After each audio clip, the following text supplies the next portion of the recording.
Hello, critters. New video series. Um, I'm going to add this to Life on Race. It kind of makes sense to put it there. The domain won't work soon. I can't afford as many domains as I have, so I'm going to get rid of some of them. I hate to get rid of them, but got to pay for them somehow. But you can always go to Nerisse.com to get to all my websites. So, if you're a subscriber to my other channel, you know I've been having some issues lately. Some are getting worse, some are getting better. About a month and a half ago, we finally figured out a fix for my eyes. For about 8 months, my life was a living hell because of that. I couldn't sleep. Sleep deprivation is a really bad thing. It's no joke. But things started to get better, and then Michelle ended up in hospital. She's in rehab right now. She came pretty close to dying. Her hemoglobin count was down to around 3, and they said that's pretty close to dead. In fact, the one doctor said that if she wasn't so overweight, she would be dead. That a normal mass person with a count that low probably would have died. Not sure what it is. We think it might be a combination of the blood thinners and heavy menstruation. So they've got her back to normal now. Now, of course, she's been laying in bed for so long she could barely stand up.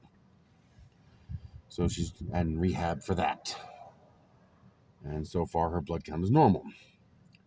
So they're putting her on progesterone, which is another form of birth control without estrogen. And that, they said most of the blood clotting issues come from the estrogen. So that's why they stopped the birth control, because she got blood clots, which damaged her leg and damaged her lungs. She's been on blood thinners for over 2 years. So hopefully she'll get better. Got to lose weight. I mean, I'm 47 years old and I'm a dead man if I don't lose weight. Just have to somehow. I can't starve myself. That doesn't work. That never works.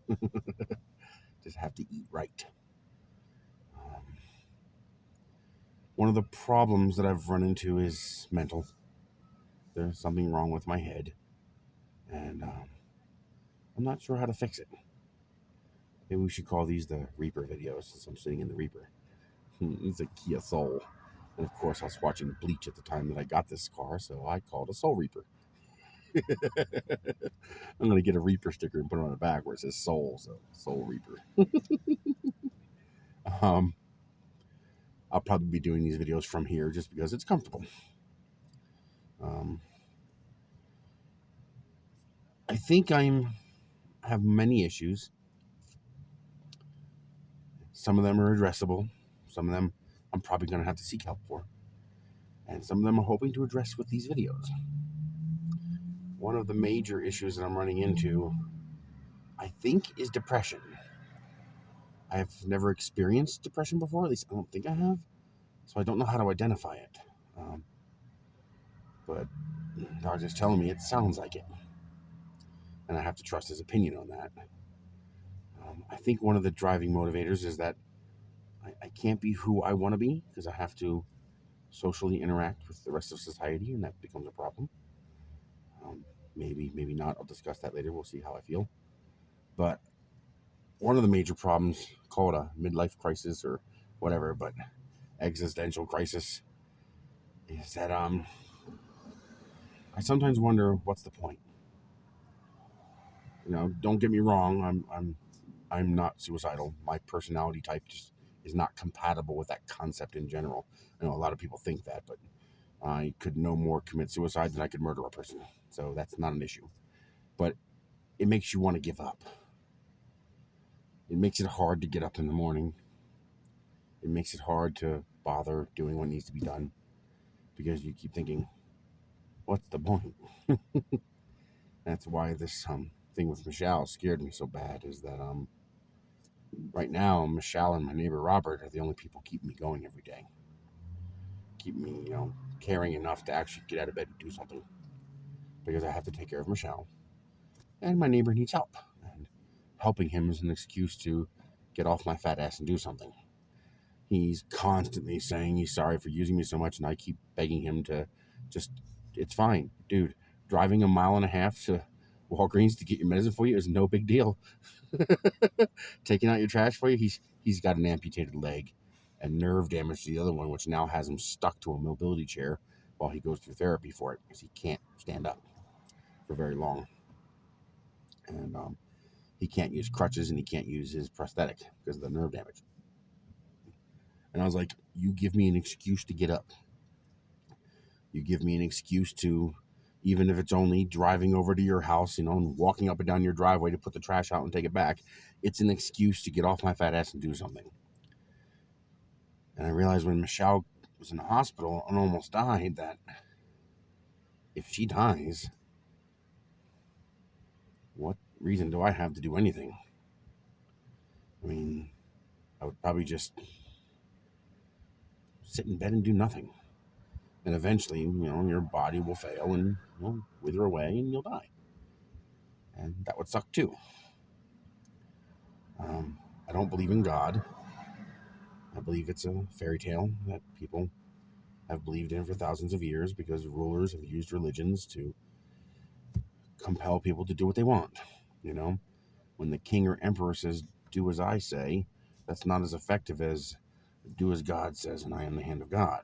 And that's what we use religions for. I believe eventually our species will evolve beyond the need for religion, but that's a long way away. So I don't have any sort of afterlife to look forward to in my mind. In my mind, when you die, that's it.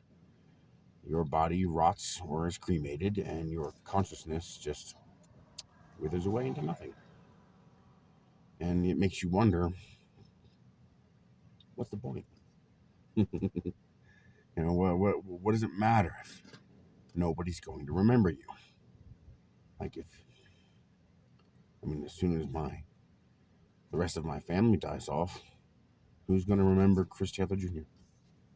Will I have mattered? I can't be a superhero or a supervillain. I can't be a historically significant figure. I'm not going to be in history books. I'm not even going to be in local books. I'm not going to be in anywhere. I'm just going to be one more name among 8 billion that gets forgotten. And that sucks. It really sucks. And it hurts so badly because we're so fucking close. We are so close to the singularity. We are so close, if it's possible at all. The first immortal person is probably alive walking around the earth today. Whether by life extension or transfer of consciousness, that first person is probably alive right now and has no clue. And when you think about that, you're thinking, did I miss it by one generation? If I was born 50 years later? I sometimes think it sucks when I was born, because I was born one generation too late or one generation too early. If I was born one generation earlier, I could have watched Apollo, the moon race, the space race, all the technological advancement of the 50s and 60s and 70s into the 80s and 90s, and the internet in 2000s. Or if I was born one generation later, 50 years later, I'd be on my way to Mars. But instead, I'm right here. Mars is out of reach here, and I missed Apollo. That's like, you just want to look up at the universe and go, really? I would have been better off missing it by hundreds of years. But no, I could taste it. It's right there, and I can't have it. Even if I get rid of all of this weight, and even if I, roll the dice and, hit that double or whatever a good score is for dice, at nat 20 for dice rolling, I got at most 30 years left, maybe 35. And that's if I get rid of all the weight and stay healthy. That's if I haven't already permanently damaged my body too much to be able to have any chance of living that long. I'm over 460 pounds. I mean, nobody guesses that much because I'm 6 foot 4 inches tall. But that amount of weight will eventually destroy your body. It can only hold up for so long. Um, I am trying to fix it. Working with a nutritionist who's helping me eat better within my budget. I have a limited budget. I got $500 a month to feed two of us, if that. And that's just not enough to eat truly healthy. So we're doing a high fiber diet, and it's actually working. It's expensive because a lot of that fiber is cereal in the morning, and so I can't eat beans in the morning. It sucks. I like beans, but not that much. Um, Thankfully, things like broccoli are high in fiber, and I love broccoli. But it actually works.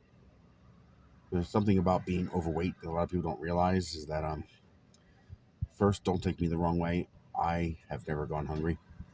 Not once in my life have I ever truly gone hungry. There's always been food. It's just not always been the healthiest food. And but it's kind of like a toothache. A toothache doesn't actually hurt that much. If I had to rate a toothache on a scale of 1 to 10, I'd call it a 2. Yet, why does a toothache hurt so goddamn much? Well, there's a very important reason. If I take a knife and take my hand and go and cut myself, ooh, that hurts. 5, 6 on the scale, depending on how deep the cut is. But 5 minutes later, it doesn't really hurt that much. It's a little sore. And by tomorrow, as long as I'm not touching it and poking it, it doesn't hurt at all. But a toothache, even though it's only a 2, it never stops. It's continuous. Awake, asleep, bathroom, kitchen, in the car, out of the car, at the park, in the ocean. No matter where you are, it hurts. And it never stops hurting. And that rates it a 12. Well, that's something that I don't know if all obese people experience this, but I do. Hunger. I could eat an entire plate of food, 1,200 calorie meal, and I'm still hungry. Before I eat it, I'm hungry. While I'm eating it, I'm hungry. When I'm done eating it, I'm hungry. I'm not going to eat no more because I'm full, but I still feel hungry. I go to bed hungry. I wake up in the middle of the night to go to the bathroom hungry. I wake up in the morning hungry. I go to work hungry. I come home from work hungry. I'm always hungry. Until I tried high fiber. That shit works. For the first time in at least 30 years that I can remember, I can wake up and not be hungry. I can come to lunchtime, see people with food, and not be hungry. And that lack of hunger, I think, is making it easier for me to control portion size. I still have to control what I eat because I still love like sweet tea. I'm an addict for sweet tea, but and that's bad. That's as bad as soda. But the so I'm making progress. I can't weigh myself because there's no scale that I can access that can weigh over 460 pounds. I'm guessing 475 because if I grab the bars on the wall and pull down, I can make the scale register. So, I mean, how hard can I pull down? I'm pulling down like, 10, 15 pounds. So I'm guessing around 475. I don't know. I have lost weight on my waist. I lost about 5 inches on my waist, which is a good measure of whether or not you're losing weight, at least until the scale can show something. Um, I'm increasing my physical activity as best I can. It's difficult to increase it all at once because pain. Pain is an extremely good motivator to not do something. And when it hurts, no matter how badly you want to do it, you're going to stop because eventually that pain is going to tell you you're stopping. And so it's a matter of, can I lose weight faster than my body falls apart? I don't know. And then you have the mental problems that go along with that.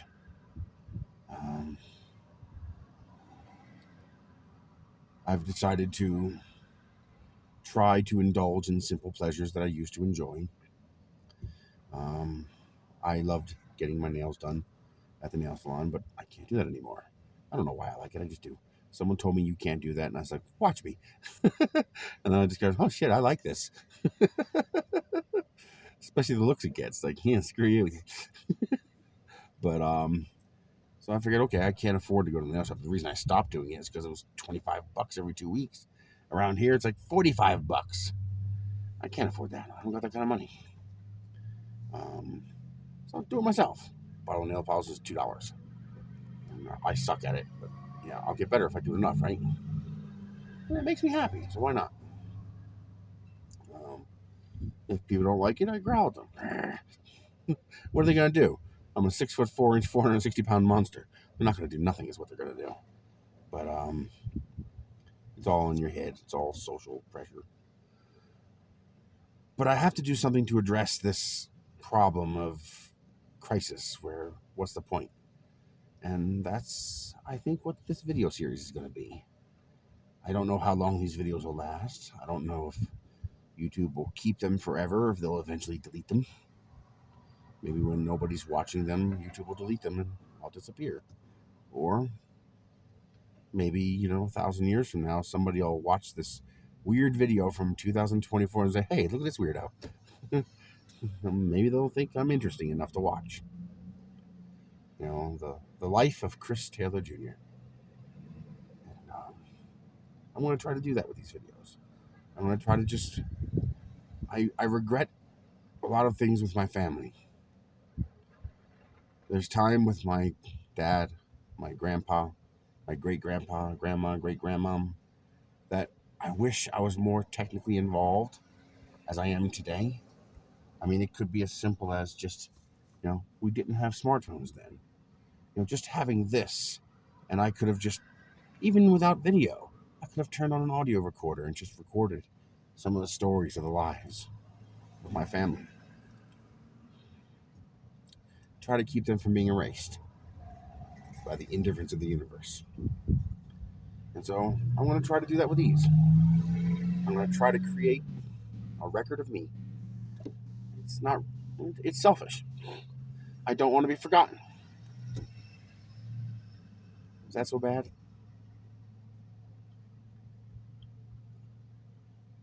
I don't know. Some of the stories are going to be weird because I'm a weird person and I had a weird upbringing. I guess let's start with a basic history. My name is Chris Wesley Taylor Jr. I was born June 23rd, 1976. I believe in Philadelphia, or somewhere in Philadelphia County. My father was Chris Wesley Taylor. Of course, since I'm junior, he now becomes senior. He's deceased. He passed December 23rd, 2016. My mother is Patricia Taylor. I believe her maiden name was Patricia Nowak. And I think she was born in 53. I'll have to look that up. January 10th, 1953, I think. I think that's when she was born. She's still alive. We still talk. She lives in Nashville, Tennessee with my sister. Half-sister. Same mother, different father. My immediate family is Logan Brian Taylor. He was born January 28th, 1978. He currently lives in Pennsylvania, where we used to live. He stayed behind. We left him in Pennsylvania, and we moved from Pennsylvania to New Mexico. My sister is Michelle Ann Taylor. She was born May 1st, 1973. She lives with me. My sister is developmentally challenged. So she would have extreme difficulty living on her own. It might be possible with the appropriate training, but she would always need some level of supervision, even if it's just a couple times a month, once a week to say, did you do this, did you do that, how's this going, stuff like that. And that would require some pretty extensive training. She can't drive, so she doesn't have a driver's license. She's also very overweight, which is a true sin because one of these videos I'll have to show you her high school picture. Drop dead gorgeous. Oh my gosh, she was so pretty. She should have been a model. She should have been a model or something. She was so gorgeous. Oh God, her hair just to die for. It's thick and soft. Mine's thin and it does whatever the hell it wants. But um, my dad didn't believe in welfare. Michelle should have been on SSI right out of high school. She is literally who that program was designed for, because it's a huge burden to take care of her. But who else is going to? I mean, maybe I was just raised different, but it blew my mind how many people said, turn her over to the state. Just, might as well just tell me to put a gun to her head and shoot her. What kind of life is she going to have? Jesus Christ, man. I have to try. I can't do that to her. She'd have no life.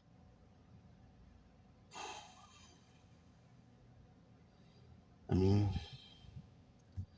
I think bringing her out here was partially a mistake. She's very lonely. But she would have been lonely there too, because it would have still been just the two of us. I couldn't stay in Pennsylvania. It's too expensive. The cost of living there was quadruple my income. Um, Without the family business. I'll get to that in a minute. Once I sold that, which paid for my house, um, it was no longer possible for me to stay in Pennsylvania. I had to leave immediately, or I'd run out of money. I couldn't move to Nashville to be with Sarah and them because, well, I can't afford to live in Nashville. They can only afford it because it's four of them paying rent living together. If they had to live individually, they couldn't afford to live there either. And I'm peeling like a lizard again.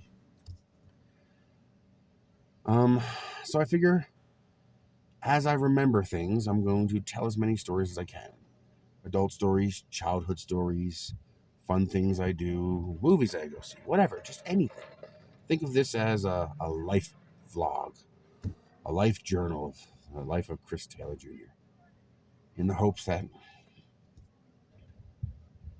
maybe I won't disappear.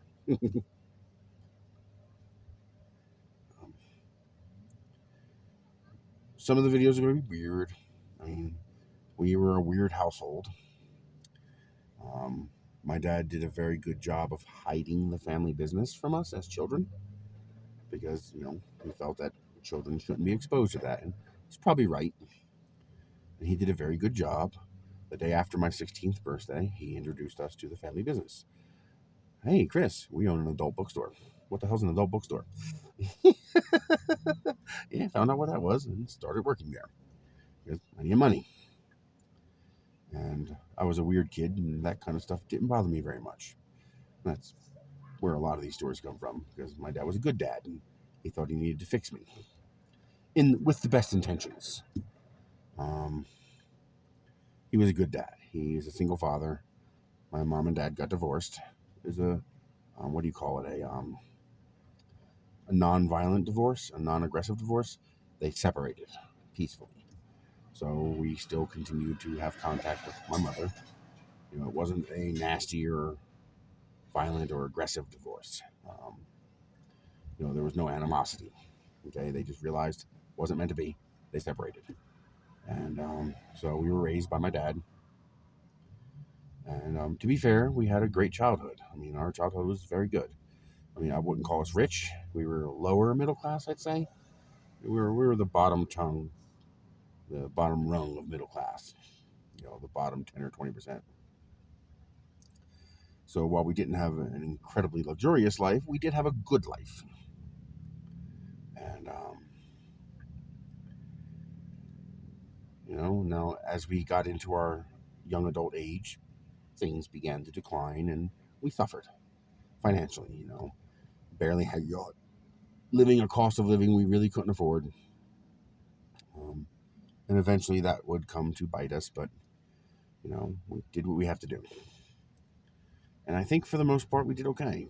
And it, for a large part, it robbed me of my entire young adult lifehood.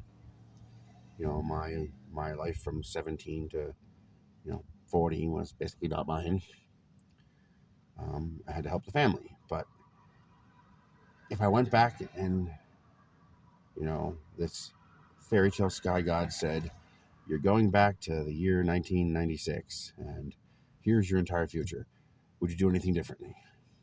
Probably not. Even though it was going to result in suffering, abandoning my family was never an option. Maybe that's dumb. Maybe that's stupid. But that's just the way I am. The idea of saying, well, good luck, you guys. I'm going on my own path. That's just knowing that they're going to fail. I can't do that. I just can't. It's not the way I was raised. It's not the way my brain works. I could never do that.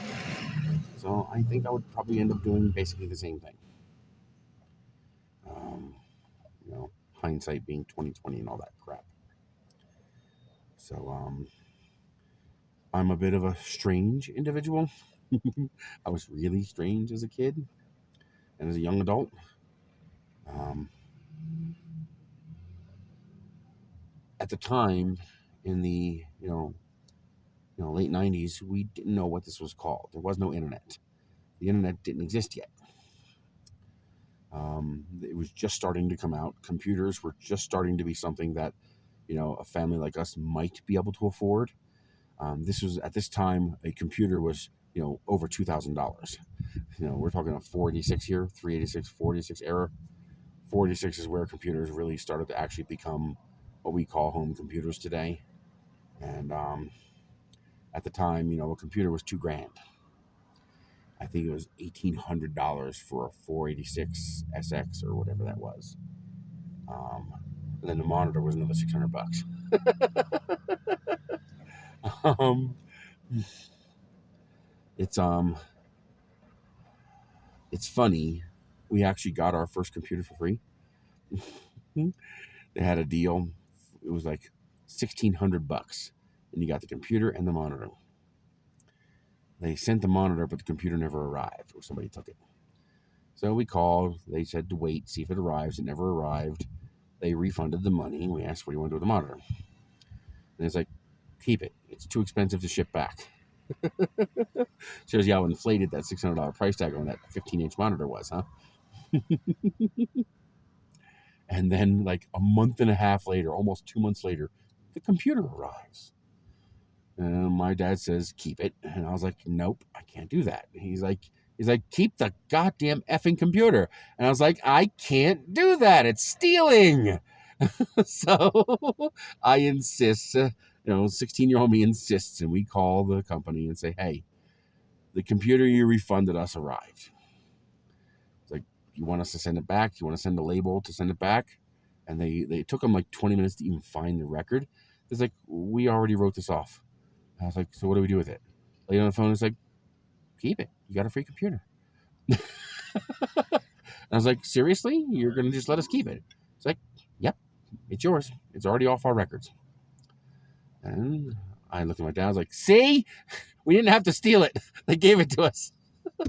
So we pulled that damn monitor out of the closet and set up a computer. At the time, the internet was just starting. You had AOL, you had Earthlink. I even did some BBSs. Um, Before that, the only computer I had was a VIC 20. Tooth Invaders! Who here remembers Tooth Invaders? I still have that cartridge somewhere. I kept it all this time. I hope I did. I hope I brought it from Pennsylvania. I forgot my Vectrix. Oh, man. Spike! I missed that. God, I missed that thing. I had it sitting there right in the top of the closet, and I just forgot it. Oh, man. But anyway, we were on the internet finally. But, all the stuff with me had already started. My dad noticed some weirdness about me, sexuality wise, girls wise, and he wanted to fix that. And he thought he can get the girls at the store to fix that. So that'll be a whole series of stories later. Genuinely fun. I had a great time. But that'll be a whole separate series of stories. I'll make sure to let you know when we're going to talk about those. There's nothing that's going to be X-rated in them, but it'll definitely be some PG-13 stuff. So I'll warn you before those videos. But I now know, 30 years later, what I was, what I am. I am what is called asexual. All that means is I am not attracted to people sexually. I'm just not. I don't know how else to tell it to you. I never look at a person and think, well, I'm sexually attracted to that person. It just doesn't happen. Nothing happens in the brain. Um, when I do you know, the thing, it's just a chore for me. I don't get the wow, the happy ending that, apparently my dad and my brother get. We didn't understand what that was. We didn't understand what it meant. Um, it wasn't a problem, I had an understanding family. I had a good family. And they were trying to understand me, trying to fix me because they thought something was wrong. My dad cared. Anybody who doesn't realize that being that way is abnormal is just lying to themselves. But they never did fix it because it's just now I know what it's called. It's called asexual. I didn't know that then. Made relationships really hard. Never had a girlfriend. Never did it with a girl. Probably never will. Maybe they'll make a movie called The 50-Year-Old Virgin and they got me. Yeah, right. But relationships are difficult. Um, it's it's kind of weird. My brother used to tease me and call me Spock because I was emotionless, but that's not true. I was probably more emotional than he was, but I just didn't wear my emotions on my sleeve for the whole world to see. I thought about them first before expressing them, and um, I was a bit. I don't know what I still haven't figured out what you would call this, but it took a long time for my dad to train me to be able to read the room and read people. I would, when I would look at a person, I would only look at their face. This is all I would see is their face. The rest of their body wasn't there because it didn't tell me much. I had to learn to read the rest of a person's body, to read their hands, their feet, their footprint, their mannerisms. It took a long time for me to learn to read that, and I still suck at it. I tended to look at a person's mouth and their eyes. And problematically, I sometimes tend to look through people, apparently. But I think that's more because of my vision problems. I was born blind. They were able to fix this eye, but they couldn't fix this eye. To put it in computer terms, the USB cable didn't finish forming. So the brain works, the eye works, but the USB cable connecting the eye to the brain, it's not there. Or it's not complete. And so I have a minuscule amount of motion detection over here. So if I close this eye, I can kind of tell something's moving here. Although I did find one spot where I can see color on my left eye that I didn't know existed until about 2 weeks ago. Right here. This little spot right here. For some reason, I can see it's like a little square of space this big, where if I stick my finger in that space, I can actually kind of sort of see my finger. It's weird. It's like a ghost, but it's colored. I didn't even know I could do that until a couple weeks ago. But I happened to be using my camera, and when I put my hand around the lens of the camera, I could see I was like, what the fuck was that? And I'd put the camera up again, and I'd yank my finger away because I was seeing my finger through the camera. Like, to me, it looked like I was, X-ray vision through the pentaprism of the camera, and I was seeing my finger on the lens barrel. And it turns out that was my left eye seeing my finger, and then your brain puts the two images together. I'd never experienced that before, so that was kind of freaky. And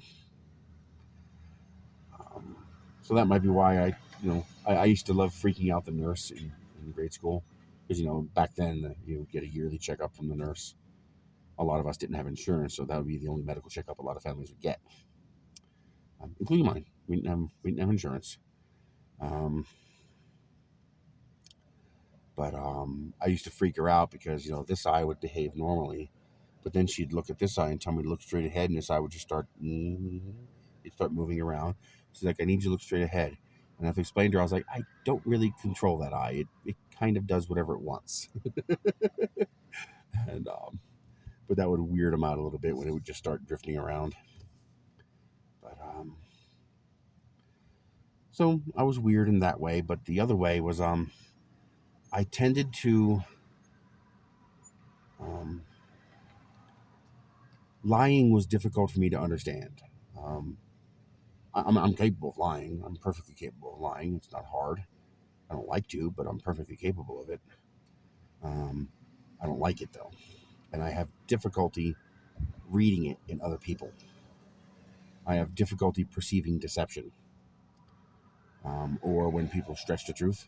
I You tell me you did something, unless it's something that's obviously outlandish. Like you tell me you leapt over a building in a single bound. I mean, obviously you're full of shit. But otherwise, if a person tells me something that's reasonable, I'm just going to accept it as fact. And I tend to take people very literally. And as a result of that, I tend to speak very literally. Um, I don't have an example to give you. I don't have an example to give you offhand. If I think of one, I'll mention it. But if I say something to you, I usually genuinely mean precisely what I said, with no hidden meanings, no between the lines. I don't even know how to speak like that. I would have to plan it ahead of time and figure out, how do I insert between the lines context here. I would have to do it ahead of time and plan it out, like script it, because I don't know how to do that. So, if I told you something felt fine, I meant it. If I told you I didn't like something, I meant it. There's no mix there. And as a child, I learned, as a young adult, I learned that that's not how people speak typically. Everybody embellishes to some extent, one way or the other. I don't. And I guess that made me unusual. And I had to learn to be tactful, learn how to not say something that was so blunt that would hurt somebody's feelings. Because for me, the truth doesn't hurt feelings. A person's intent hurts feelings. But for some people, the words themselves can be harmful even if the intent is valid. For example, a simple example would be Santa Claus. You don't tell a 5-year-old Santa Claus doesn't exist. You just don't do that. It's cruel. That kid grew up thinking Santa Claus existed. You don't just go, yeah, you're a dummy. There's no such thing as Santa Claus. I wouldn't say you're a dummy, but I would, without hesitation, look at a child and say, there's no such thing as Santa Claus. He's a guy from a few hundred years ago that used to go around a Norwegian village and hand out gifts. He's dead now. And I'd be matter of fact like that. And I had to learn not to do that. I had to learn to, when I was going to rebuke something, especially when I was going to rebuke something, I would stop and think, is this something I shouldn't be saying? And just skip it if it's something I wasn't sure about. And the I don't know, that combined with the asexuality. My brother and I were polar opposites in this regard. He was horny as hell at work, and I was just like, whatever. It's just merchandise. I don't care. Um, naked people walking by me didn't even faze me. It's just part of the environment. I don't care. It's not like I don't notice. Beautiful people look beautiful. There's no question there. It just, I don't get aroused. So I have no libido. That's the word. My libido is zero. And so things like that don't affect me and don't drive me the way it does a normal person. And that can make you look very strange in a population of people where, 98% of them are driven sexually. Um, Thankfully, I had good parents who raised me well. Well, good parent. uh, and was understanding and did his best to raise me properly without being, an asshole or judgmental. Or I read some of the horror stories of, people who obviously have more obvious conditions, like people who are gay and stuff like that, just having nightmare scenarios at home. And that just makes me like, how could a parent do that? I mean, that's just, why? I mean, religion, fuck religion, man. Not faith. Faith is fine, but religion, fuck religion. But I think I just want to try to leave a footprint. Um, I'm going to use this channel just to do dumb, stupid things that I want to do. Talk about my life, talk about my history. I'm going to try to get stories from other family to add them. My father's parents were, what was it? Evelyn Viola and Anthony Viola. They lived up in Trenton, Pennsylvania, up near Tamaqua. My great grandparents were Betty Ole and Dewey Ole. They lived in Delano. My dad's siblings, what's his name? Bobby Taylor and Beverly Taylor. They also live in Delano, or right next to Delano. Walter Taylor and Kathy Taylor. I believe they live in Barnesville. Their children, WJ, he's doing pretty good. Walter Jr., I guess. I think WJ is Walter Jr. I'll confirm all this. I want to make sure I record all this. I want them to be remembered too. Um, my dad's parents' other child, which would also be I believe would be my dad's brother. Was it my dad's brother? No, it can't be. He's too young. He must be cousin, like second generation from my dad. Um, what's his name? Donald. His name is Donald. He lives up there as well. We also have Dorothy. I think Dorothy was child to Walter and Kathy. I think WJ and Dorothy were their children. And we also have somebody else, Victor. He passed away. His wife still lives. I don't remember. We called him Uncle Victor, but I don't remember if he's actually uncle or related. I don't know what his relationship is. I'll try to find out. Who else? There's a sister who currently lives in New York, Catherine Taylor, I think. I think she's a teacher. He didn't have a whole lot of contact with her. He was trying to reconnect before he passed. Who else?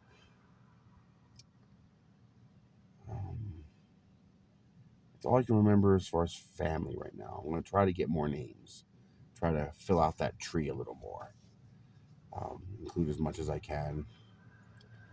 So you're going to hear stories from our childhood where we traveled and did things as families. Like we had this one vacation we went on. I'm going to try to remember as much as I can from. God, I wish I had cameras back then. We spent a month in a little conversion van just traveling around the country. It was wonderful. That was such a good trip. We did lots of campgrounds, so hopefully I'll remember lots of campground stories. Parents Without Partners, lots of campgrounds with those. Um, one of my dad's girlfriends, Nadine Chevron, I still talk with her. Another one was, stop calling me. Elaine Facenda, um, another one of his girlfriends, from the past. She's still around. Her sons, David and Todd Facenda. Nadine had a child. I forget Nadine's mom's name. I loved her. They were Jewish, so we would do like Passover stuff because that was their religion. And they make good food. They had this weird fermented, I think, fish called gefilte fish. God, I love that shit. I'd eat a whole jar of it. And matzo ball soup, delicious. Especially when you cut up the gefilte fish and put it in the matzo ball soup. I don't care what your religion is. You make good food, I'm going to enjoy it. But who else? I remember somebody older from our earlier childhood, and her name was Midge. I loved her. She taught me a lot. I guess she recognized that I liked learning, and so she taught me a lot that school wasn't teaching me. And she probably gave me a pretty big boost intellectually in life because I was willing and she was able. So she taught me a lot. Um, I miss her. I wonder if she's still alive. She was a good person. Well, here's a childhood story for you. Not a great one. Not a good one. Of course, the bad ones tend to stand out, right? Um, my dad found Easter candy missing from his bedroom, and this was before he realized the kind of personality I am. We were younger. We were, I want to say, 12ish, around that time period, maybe younger. But you know, he started, giving us a whooping until somebody would admit to taking the candy. Never abused, mind you. Well, you could argue a belt whooping is abuse, but I don't consider it that. To me, intent is important. Um, Plenty of people got it. He's dead now. Don't belittle his name. It is what it is. It happened. Eventually, I just confessed to taking it because I wanted the whooping to stop. And even though I never touched it, I didn't even know what he was talking about. I really was, I guess, strange in that regard. The idea of sneaking into my dad's bedroom to steal candy or, you know, peek at Christmas gifts or whatever would just never cross my mind. I just didn't care enough to bother. And it would never dawn on me to even think of doing something like that. And he would eventually learn that years later. But, Logan was a better bullshitter than me. He kept his mouth shut. And then, so of course he stopped once I admitted to it, even though I didn't touch a single piece of it. Didn't even know he had it in there. And there were side effect consequences of that. Midge was disappointed in me, which really hurt me badly because I liked her a lot. I was close to her. And the idea that I hurt her by admitting to something I didn't even do. And then, of course, later I found the candy wrappers under Logan's mattress. And then I just got accused of setting him up. Really? I guess that's what kids do that, but I don't. And I guess he didn't know that. But whatever. It happens. The But that's just the kind of weirdness that was me. Logan was always getting into trouble. I never got into trouble. The therapist told my dad that I basically jumped from 11 to 25. I just skipped all the teenage years. I never went out and got in trouble. You know, I never went hooliganing with anybody. I never did graffiti. I never did any of that crap. I just never skipped school. I loved school. The idea of skipping school was painful because I liked school. Sick days or snow days drove me crazy because I wanted to go to school. Because going to school meant I got to access machines. It meant I got to read more books. And, well, for weirdo me, that was extremely pleasurable. And one of the best things my dad ever got was he got an Encyclopedia Britannica when we still had a little money. I now understand that was ridiculously expensive. He got the nice set too. God, I wish I still had that set just for the hell of it. Um, but God, I've read that so much. I read so many pages out of those things. I was just a knowledge sponge. He'd come home and um, yell at us for watching TV and realize I'm watching Discovery Channel and Modern Marvels and stuff like that. That's the kind of History Channel. That's the kind of crap I watched. Unless Star Trek was on, then it was Star Trek. But I don't know. I'm hoping I can remember more. My brother and I have been talking lately a lot, and we've had a lot of memories resurface of things that I just forgotten. And I don't have too many solid memories from my deep past. I don't know why. I know I didn't have a bad childhood. Why don't I remember it? It's part of the reasons why I think I got addicted to photography. Photography is permanent memories. You can't forget when you're looking straight at it. Even if you don't remember it, you know that happened. And a lot of the times, a picture or a mention will invoke a memory. And I don't know. I'm going to talk about stuff like that. Um, I've always had a fascination with singing, even though it's classified by the United States government as a WMD.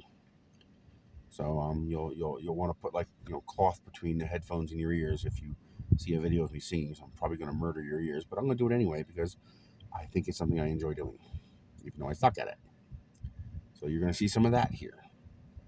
Um, if I ever figure out how to do these without sucking, you're going to see some of that on here. Why? Because I can. It's part of who I am. Um, I don't know. I'm a weird individual, and I'm hoping that weirdness might be memorable. Maybe years from now, I won't be completely forgotten. So we'll see. I'm just rambling now, but that's who I am.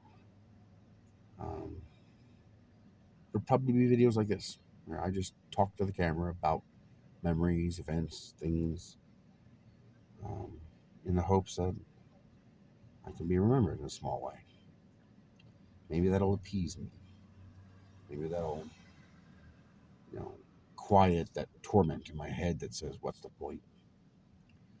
Well, now the point is to record as much as I can, see where it goes. It'll probably be nothing.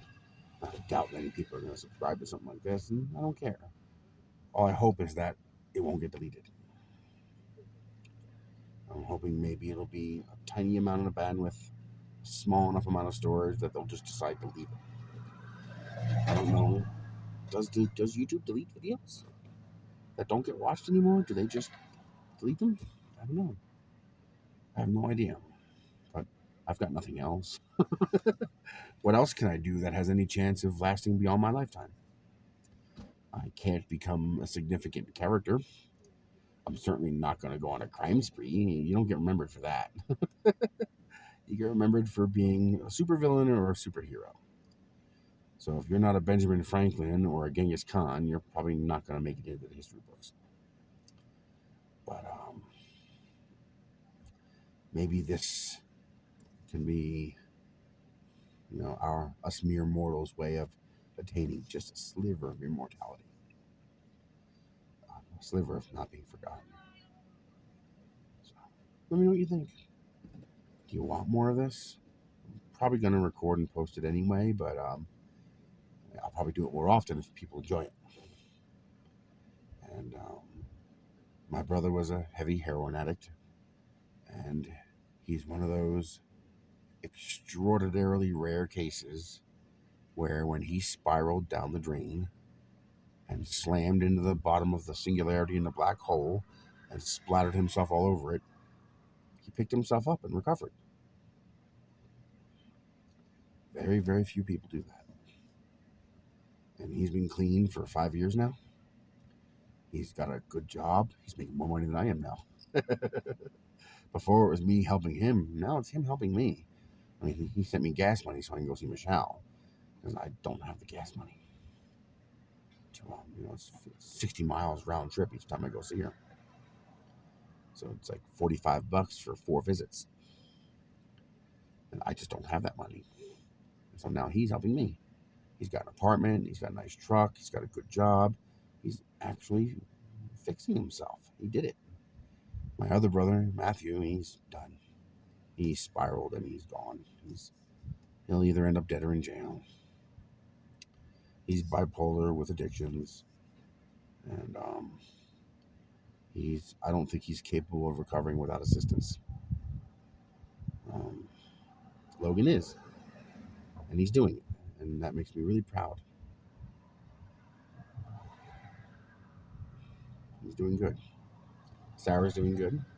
She's working her goddamn ass off for peanuts as a manager at AMC in Tennessee. But damn it, she's doing a good job. She has a kid, Marcellus. Oh my God, he's gorgeous. I told her, I was like, you're going to be pulling shotgun pellets out of his ass when he's a teenager. She's like, what do you mean? I was like, I guarantee you, he's gonna be climbing out of some girl's window, and Daddy's gonna be shooting with rock salt as he goes, because he's gorgeous. I mean, he's gonna be a heartthrob. I mean, he's gonna, but she's gonna raise him well. She'll do a good job raising him. But yeah, the girl's gonna be all over him. Oh Jesus. But I'll try to remember to post a picture. I'm gonna find one. He is so fucking gorgeous. When do you see this kid?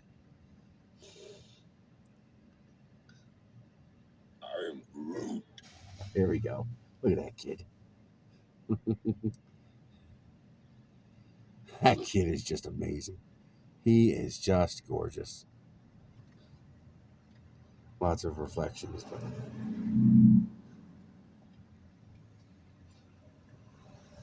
try to find another one for you. That's it.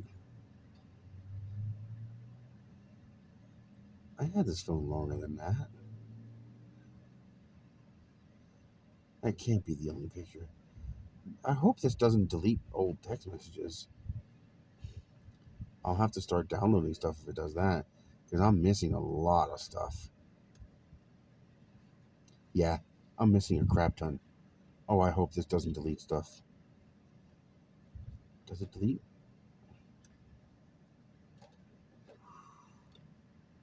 Oh, I'm gonna have to check with that. I don't want to lose those pictures. I assume that they would just stay there forever. I've never reset this phone. I'm not looking into that. But yeah, he's gorgeous. I mean, most. Okay, let's be honest. Most mothers love their baby because they're the mother. Most babies are just ugly. they're they're cute in baby terms. In as far as a baby can be cute, but as far as overall looks, most babies are pretty ugly. This kid though, from the day he was born, it's like, holy shit, that's a good-looking kid. So yeah, it's going to be interesting watching him become a teenager. But um, yeah, obviously current events about Logan and Sarah will be with permission only. I'm not going to post crap about them if they don't approve of it. But historical, we're just going to have to live with it. um, that's it for now. We'll see what happens.